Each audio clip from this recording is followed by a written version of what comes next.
سب سے پہلی شکل جو بر صغیر ہند و پاک میں وبا کی طرح پھیلی ہوئی ہے وہ ہے قبروں کی پوجا، قبروں کی پرستش اور قبروں میں مدفون اولیاء کے متعلق یہ عقیدہ رکھنا کہ وہ ضرورتوں کو پورا کرتے ہیں اور مصیبتوں کو دور کرتے ہیں، نیز ان سے مدد مانگنا اور انہیں مشکلات میں پکارنا، یہ سب شرک اکبر، شرک کی سب سے بڑی صورتیں اور اس کی سب سے بڑی قسمیں ہیں۔ حالانکہ اللہ تعالیٰ نے فرمایا ہے وَقَضَى رَبُّكَ أَلَّا تَعْبُدُوا إِلَّا إِيَّاهُ،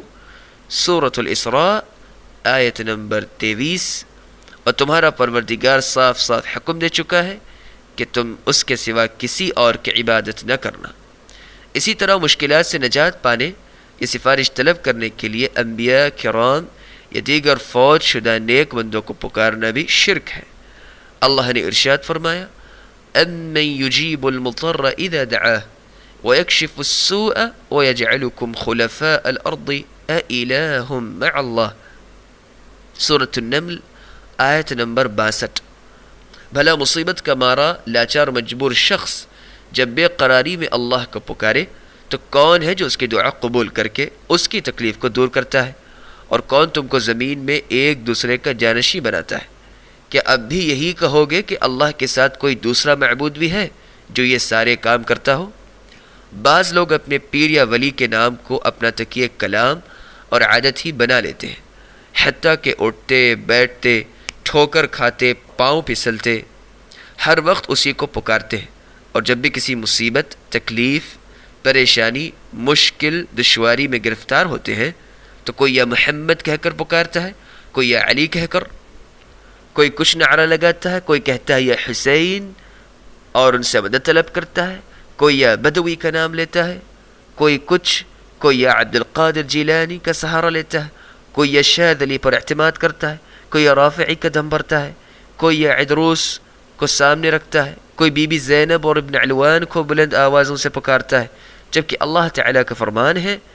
ان الذین تدعون من دون اللہ عباد امثالکم، سورۃ الاعراف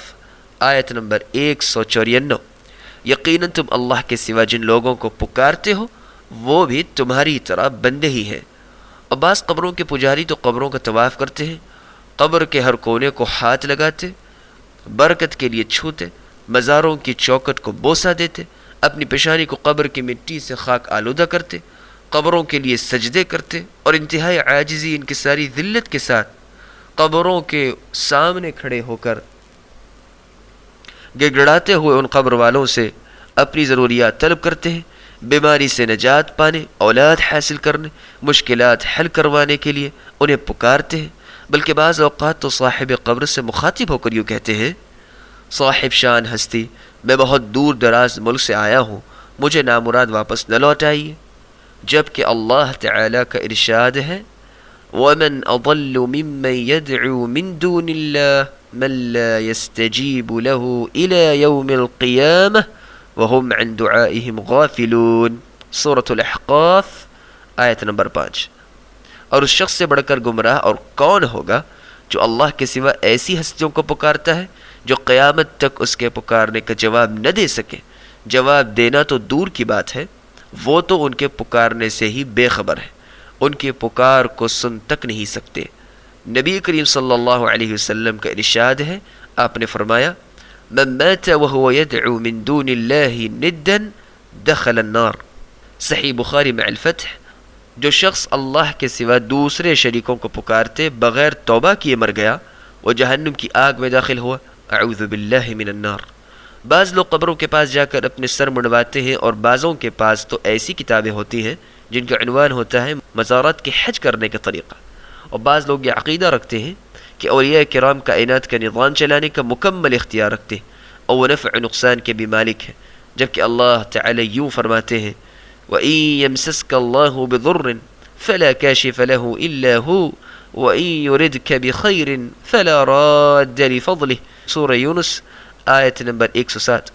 اور اگر تم کو اللہ تعالی کوئی تکلیف پہنچائے تو اس کو اللہ کے سوا کوئی دور کرنے والا نہیں، اور اگر وہ تم کو کوئی فائدہ راحت پہنچانا چاہے تو اس کے فضل کو کوئی روکنے والا نہیں۔